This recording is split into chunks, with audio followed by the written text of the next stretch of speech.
When you first get started building custom directives, one of the most important concepts you need to learn right off the bat is the difference between shared and isolate scope.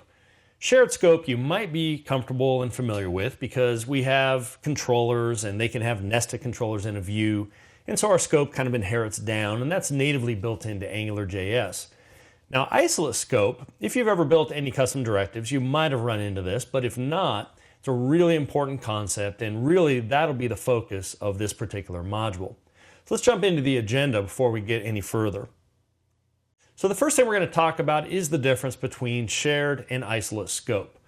There is a big difference, and in a lot of cases with directives, you're probably going to choose isolate scope, and that'll make your directive more reusable, you'll see. Now, when it comes to isolate scope, we can have special types of properties in our directive, and that's what we're going to be focusing on here. So we can have an @ local scope property, we can have an equals local scope property, and we can have an ampersand local scope property. Now, if you're new to these, I know the first time I saw them, I went, what the heck? Why do we have these symbols? Why not just have a name? Well, it's just how it works, and it's actually really nice and concise, and it's easy to work with once you know the different principles of these particular properties. So let's go ahead and get started by first jumping into shared and isolate scope, and then we'll move on to how these properties work.